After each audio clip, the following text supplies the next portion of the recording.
రాజకీయాల విషయానికి వస్తే గన్నవరం మాజీ ఎమ్మెల్యే వల్లభనేని వంశీ గురించి తెలియని వారెవ్వరూ ఉండరు. జగన్ నేతృత్వంలోని వైఎస్ఆర్ కాంగ్రెస్ పార్టీ హయాంలో ఫైర్ బ్రాండ్ గా వంశీ పేరు పొందారు. తక్కువ టైంలో ఫుల్ పాపులారిటీ సాధించారు. ఆయన పాలిటిక్స్ లో తనకంటూ ఓ ప్లేస్ ను సెట్ చేసుకున్నారు. కాకపోతే వైసీపీ అధికారానికి దూరం కావడంతో వంశీకి కొత్త కష్టాలు వచ్చిపడ్డాయి. వరుస కేసులు చుట్టుముట్టడం, జైలు జీవితంతో ఆయన విసిగిపోయినట్లు తెలుస్తోంది. అందుకే వల్లభనేని వంశీ సంచలన నిర్ణయం తీసుకున్నారని రాజకీయ వర్గాలతో పాటు సోషల్ మీడియాలో తెగ ప్రచారం జరుగుతోంది. రాజకీయాల నుంచి వంశీ యూటర్న్ తీసుకుంటున్నారని పోస్టులు, ట్వీట్లు తెగ వైరల్ అవుతున్నాయి.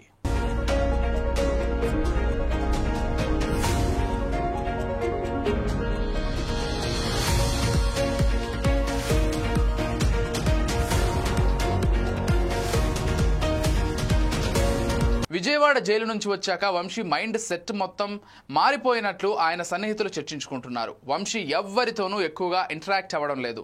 రాజకీయాల్లో యాక్టివ్నెస్ కూడా తగ్గిపోయింది. జైలు నుంచి రాగానే కుటుంబ సమేతంగా వైసీపీ అధినేత జగన్ను మాత్రం కలిశారు. దీంతో కష్టకాలంలో అండగా ఉంటానని వంశీకి జగన్ భరోసా ఇచ్చినట్లు సమాచారం. ఇక ఆ తర్వాత ఆయన వైసీపీ నిర్వహించే కార్యక్రమాల్లో పాల్గొనకపోవడంపై అనేక అనుమానాలు వ్యక్తమవుతున్నాయి.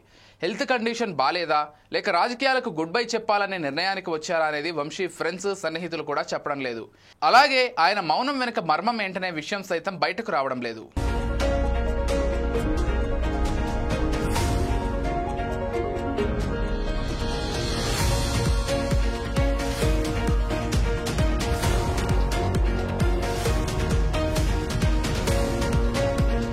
ఇకపోతే వంశీపై 11 కేసులు ఉన్నాయి. దాదాపు 137 రోజులు జైలు జీవితం గడిపారు. ప్రస్తుతం తనపై నమోదైన అన్ని కేసులకు బెయిల్ రావడంతో బయటకు వచ్చారు. కానీ జైలు నుంచి వచ్చిన వంశీని చూసిన వారెవరూ కూడా గుర్తుపట్టలేనంతగా ఆయన మారిపోయారు. ప్రస్తుతం వంశీ ఆరోగ్యం ఏమాత్రం బాలేదని అంటున్నారు.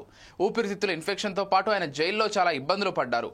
పలుమార్లు ఆసుపత్రులకు తీసుకెళ్లి చూపించారు కూడా. ఒకానొక సందర్భంలో ఆయన తన భార్యను చూసేందుకు అనుమతించలేదు. తన బాధలు ఎవరికి చెప్పుకోవాలో తెలియని దిక్కుతోచని స్థితిలో కనిపించారు. ఈ సీన్ చూసిన వంశీ అనుచరులు, అభిమానులు తీవ్ర ఆవేదనకు గురయ్యారు. గతంలో తెచ్చుకున్న క్రేజ్, రాజకీయాల్లో చూపించిన దూకుడు ఇప్పుడు ఆయన అస్సలు కనిపించడం లేదు. అసలేం జరిగిందనే విషయం ఇంటర్నల్ గా బయటకు రావడం లేదు.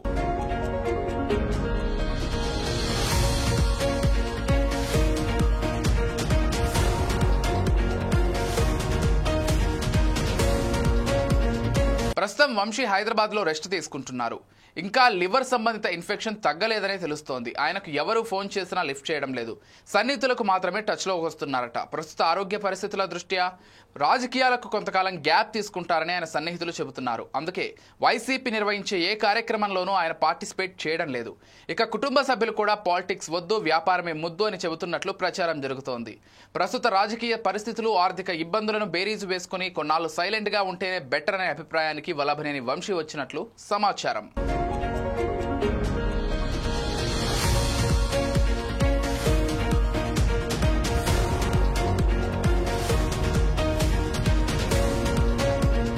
ఇకపోతే 2014-19 ఎన్నికల్లో గన్నవరం ఎమ్మెల్యేగా పనిచేశారు. జగన్ హయాంలోనే ఫ్యాన్ గాలిని తట్టుకుని నిలబడ్డారు. ఏం జరిగిందో ఏమో తెలియదు కానీ చంద్రబాబుకు దూరంగా ఉంటూ వచ్చారు. జగన్ కు అత్యంత సన్నిహితుడిగా మారిపోయారు. ఇక అంతే, ఆ టైంలో టీడీపీపై ఓ రేంజ్ లో ఫైర్ అయ్యారు. అధికారం చేతిలో ఉంది కదా అని ఇష్టం వచ్చినట్లు వ్యవహరించారని టీడీపీ నేతలు చెబుతున్నారు. ఇప్పుడు మేకవన్నె పులి మాదిరిగా మారిపోయామంటే ఎవరూ నమ్మే పరిస్థితిలో లేరంటున్నారు తెలుగు తమ్ముళ్ళు. ఒక్కటి మాత్రం నిజం, అదేంటంటే వంశీ శాశ్వతంగా రాజకీయాలకు గుడ్ బై చెబుతున్నారంటూ సోషల్ మీడియాలో వస్తున్న ఫేక్ ప్రచారంపై వైసీపీ నేతలు ఆగ్రహం వ్యక్తం చేస్తున్నారు. మరోవైపు వంశీ స్నేహితులు, సన్నిహితులు మాత్రం త్వరలోనే ఆయన తన రాజకీయ భవిష్యత్తుకు సంబంధించి క్లారిటీ ఇస్తారని చెబుతున్నారు. ఇంకోవైపు వంశీ కుటుంబ సభ్యులు మాత్రం ఆయన ఆరోగ్య పరిస్థితిని దృష్టిలో పెట్టుకుని వ్యాపారంపైనే ఫోకస్ చేయాలని సూచిస్తున్నారట. మరి అసలు వల్లభనేని వంశీ మదిలో ఏముందనేది ఎవ్వరికీ అర్థం కావడం లేదు. చూడాలి మరి రానున్న రోజుల్లో ఆయన ఎలాంటి నిర్ణయం తీసుకుంటారో అనేది.